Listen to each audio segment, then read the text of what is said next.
Good afternoon. Hope everybody had a Merry Christmas. Greetings from Central Virginia. I have one of my favorite shirts on today. Idiocracy was a documentary. If you've never seen that movie, I highly recommend it to you. It came out almost 20 years ago. It was supposed to be a comedy, but has definitely turned into being a documentary. The premise is that our society is getting dumber and dumber because stupid people are breeding faster than smart ones. Um, Anyway, you should see the movie. It stars Luke Wilson, who is Owen Wilson's brother, and Maya Rudolph. She's been in several things. She's also been on Saturday Night Live. She's the one who does the great impersonation of Kamala Harris. But I would highly recommend seeing it. But nevertheless, hope everybody had a Merry Christmas. Hope Santa brought you what you wanted. The older I get, the more I appreciate consumables, like a bottle of whiskey, you know, a tin of peanuts, some cashews, consumable stuff that you don't have lying around, so you don't get the house all cluttered. But anyway, um, okay, sorry about that. My wife just called me on the phone. She's on her way home. Yay! So I just wanted to go over a couple things I saw in the news. The military action in Nigeria. Trump used the armed forces in Nigeria to go after Islamic extremists, probably Boko Haram or one of those groups, because Christians were being attacked. Now, I understand we do have the cooperation of the Nigerian government with this, but there's just something that's kind of off about it. Um, I understand it's bad that any group of people gets attacked by terrorists like that, but by him saying we're doing this because Christians are getting attacked, that just, I don't know, that comes across as being the wrong way. I don't mean to offend any of my Christian brothers or sisters out there, but that just doesn't seem like enough justification for American military action somewhere. And there could be blowback on that. Another thing that I noticed in the news was the price of gold is now around $4,500 an ounce. And I was so shocked. Silver is up to $71 an ounce. I remember when it was like 16 an ounce. I did buy some gold and silver quite some time ago to help with my retirement. I didn't plan on selling any of it, but with these prices, geez, it's that would be a little bit of a gain on that.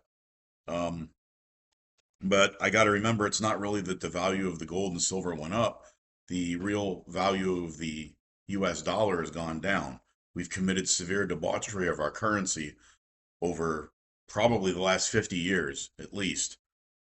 Um, the printing of money during the COVID era didn't help anything either.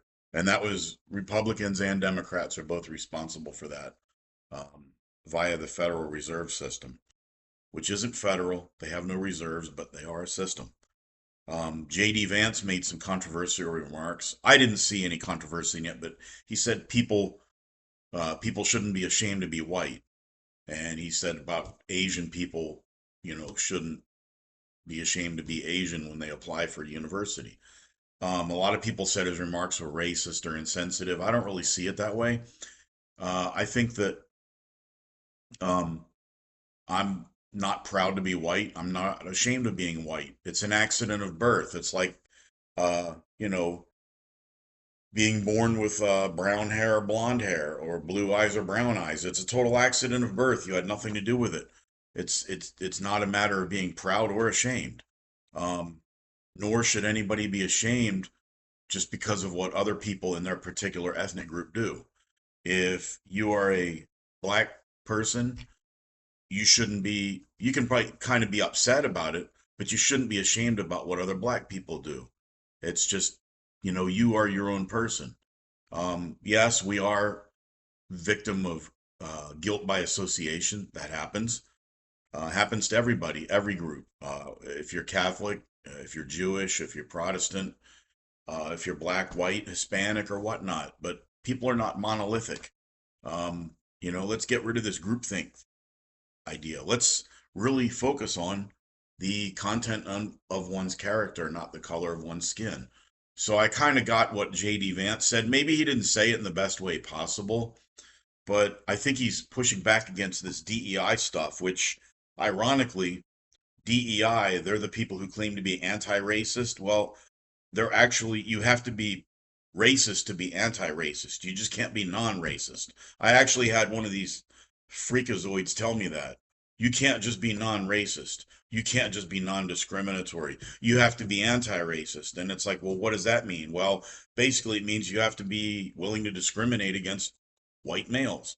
So let's judge people by the content of their character, their merit, their education, their qualifications, their behavior, and their actions, not based on their melanin content, or as somebody once told me, their melatonin content.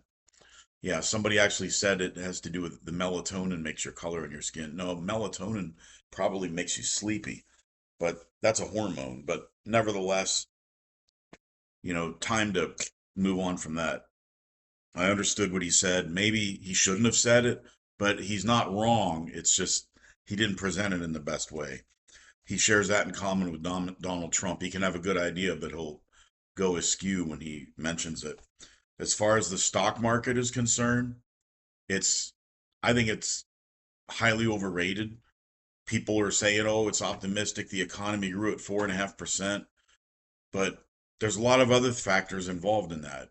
Could we be building another stock market bubble? I don't know. Personally, and I'm just offering this as layman's advice. I'm not a financial planner. I am not a stockbroker. I do not work in the financial services industry. I've had very bad luck picking individual stocks, but I have had good luck with mutual funds. So you ought to consider something that bases the risk level of your portfolio based upon your age. If you start younger, let's say you're in your 20s, you can afford to invest your IRA or your 401k in a more aggressive mixture. You should buy life cycle funds. Again, this is my personal opinion, like a 2060 fund, a 2080 fund, a 2030 fund. Um, my wife and I have a lot of our investment portfolio tied up in 2030 and 2040 funds. I'm retired now. My wife is retiring for the second time at the end of 2026. So we can't go back and be young again. So we need to lower our risk level a lot lower level than somebody who's in their 20s who still has time to work. I remember how many people, including my late mother, who got burned in 2008 and had to actually work a few more years because they lost so much when there was a downturn. And we're certainly building probably a bigger bubble than we had in 2008. It's just, when is it going to burst? When are we going to have a correction? So you always have to assume the stock market could drop 20% in a very short period of time. Um, but nevertheless, I just, you know, the bulls are running on Wall Street, but if you had invested in gold or other precious metals. Right now, silver is really doing well because they actually need silver as a material when they make things. Like with I guess with circuit boards and computers and things like that, they need a lot of silver. Just like they used to need silver for film.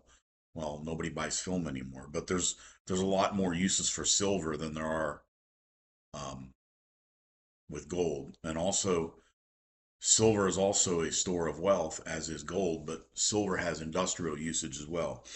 Um, but people are talking about the midterm elections in 2026. Um, I've had friends ask me, well, which is worse? If the Democrats retake the House, is that worse than them retaking the Senate? In some ways, yes, but I would say that the Senate is going to be very important because of judicial nominations. If the Democrats control the Senate and Chuck Schumer is the majority leader, he's going to stymie any nominees that Donald Trump would happen to put up. So suppose Justice Thomas decides to retire and it's close to the end of Trump's second term.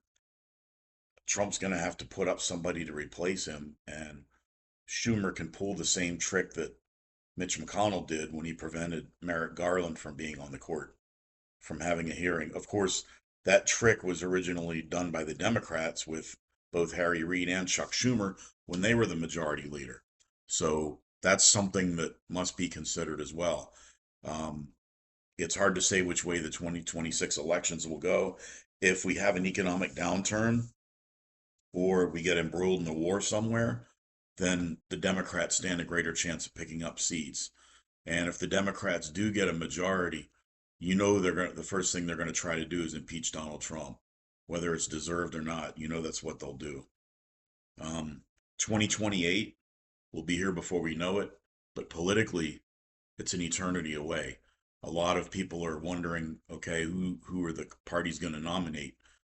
Unless something really goes sideways with the Trump administration, J.D. Vance is probably going to be the nominee in 2028. That could change, and he could be primaried. He could take a challenge, and his likely running mate would probably be Marco Rubio. On the but again, that could change. Ron DeSantis could throw his name in there. Ted Cruz could make a run for it again. It's really too early to make that kind of prediction. Um, on the Democrat side, uh, my gut feeling is that Gavin Newsom is going to be at the top of the ticket. I know he's royally screwed up California, but that guy has gusto. He's got gravitas. He could sell a box of rusty razor blades to a hemophiliac. He could get a vegan to take a job in a slaughterhouse. Don't underestimate Gavin Newsom. The guy is a salesman on the first level. I mean, that guy, he looks like a car salesman, and he can sell somebody. He could sell somebody the rope that they would use to hang him with. That's how good he is. Um, VP on the Democrat side, a lot of people are saying AOC. I don't think so. I think she's gonna make a lot of noise, but if she manages to unseat Chuck Schumer for the U.S. Senate, she's probably going to be very happy to stay there. Um, my money is on Ben Shapiro. I'm sorry, not Ben Shapiro. Ugh, Josh Shapiro, the governor of Pennsylvania. Yeah, he's a little left of center, but he's competent. He knows how to keep his cool. He's smart. Um, I think he could really unify a lot of the Democrat ticket. Another person out there is Andy Beshear, governor of Kentucky. He's not like batsuit crazy, and he's a governor of a very red state. He's shown that he knows how to work with Republicans. I think he would be a top tier candidate for the Democrats too. I don't think they're going to have, you know, I don't think Jasmine Crockett is going to be on the lineup for 2028 for the Democrats. I could see AOC maybe. I don't think Ilhan Omar and Tlaib, I don't think they were born here. But I think the Democrats would make a big mistake if they put somebody, a real wacko far leftist out there. Yeah, they definitely are a party of leftists, but they need somebody who's not a batsuit crazy leftist. But that's a long way away, and a lot can happen between now and then. Donald Trump, he apparently peeled back the regulations for the auto emissions and cafe standards so that some of these devices that have been required on diesel engines, the diesel particulate filter, diesel exhaust fluid, all that stuff, I think they're looking at peeling that back, which would be a boon to the trucking industry as well as people who use heavy equipment. That DEF stuff really put a hurting on the operating costs, the efficiency, and the life of a diesel engine. They have to run harder, they have to run hotter, and they also burn more fuel. So it hurts your fuel economy to save the environment. They were pretty good about reducing soot emissions, but that's when everything is working properly. And the makes the trucks very expensive and they don't last as long. And that of course gets passed on through the transportation industry and the prices of for hauling freight. It's like fuel costs.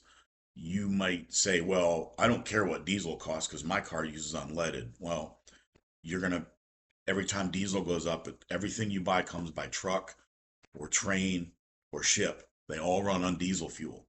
So, you know, Even planes use fossil fuel too. They use Jet A.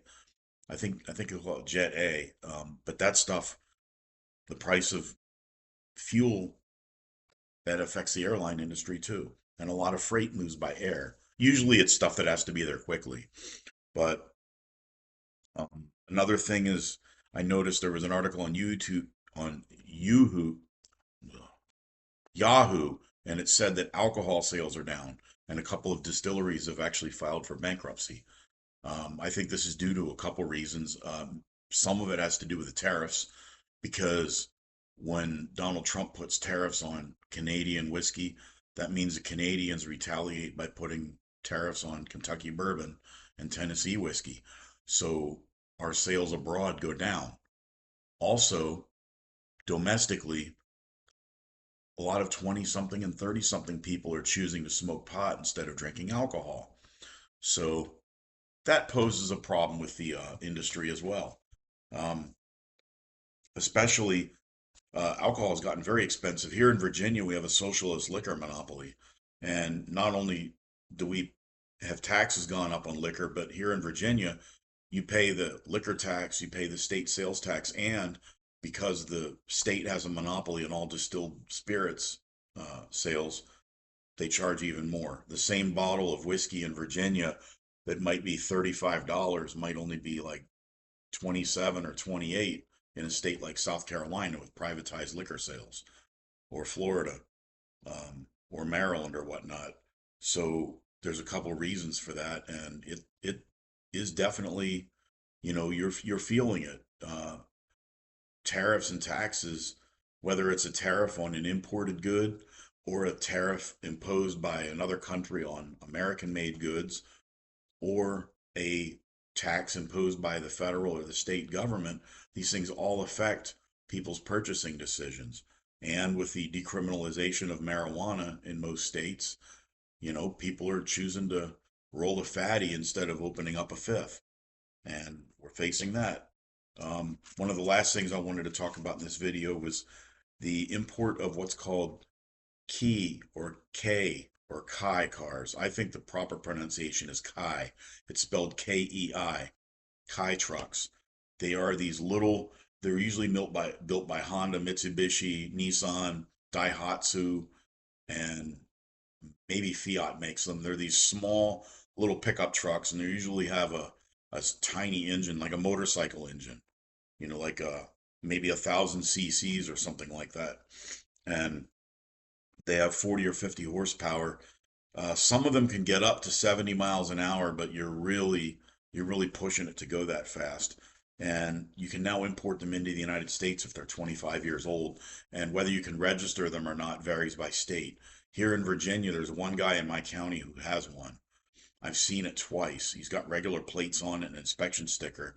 But Donald Trump said, "Oh, people will love them. They're small, they're reliable, they're easy to park." Yes, but I think he was talking about hoping they would be built here in the United States. But um, these are vehicles that are built in Japan, and they're left, or I'm sorry, they're right-hand drive, because in Japan they drive on the left. How many people in the United States are going to want to buy a car with a steering wheel on the wrong side? Now they are cheap, and he was talking about manufacturing them here. I don't see that happening. I could be wrong, but I think that the automakers are going to want to sell you an F-150 or a Chevy Silverado or a Dodge Ram before they're going to want to sell you a $10,000 little Kai truck, because they don't make as much money on it. They're also easy to service, and they don't use a lot of fuel. There could be some issues with getting them passed for safety regulations. Right now, you can import them if they're 25 years old. So if you get, like, a lot of them are in the late 90s, you can look them up on the internet. People are selling them all. There's a lot of companies that sell them. And even with the transportation costs to ship them across the ocean, you can pick up really nice ones for $6,000 or $7,000. They're 25 years old and they're used, but these are probably the ones that are in the best condition, and they are, checked out and everything. But you wouldn't want to take your family on a cross country trip or drive several states away in one on the interstate. But for running around town, if you lived in a small community, Maybe taking a trip up to the hardware store. If you lived in a city, that wouldn't be a bad vehicle at all. Um, Now also, to import a new one, you would have tariffs on it. They could build them here, but you'd have to do a lot of retooling and reassembly of factories. And I just don't know if the automakers are going to want to spend that money to do that. Another thing they could do is import them in pieces and then assemble them in the United States. That would get them around the tariff, and they'd be hiring American workers to do it, but that might cost a little more. But those are just a few of the things that, were running around in my mind. This is probably one of the few videos where I'm not, I don't sound like I'm chasing a squirrel around the backyard with a tennis racket. But anyway, I just wanted to put that out there. And again, I hope everybody had a Merry Christmas and that life is going to treat you well in 2026. Peace.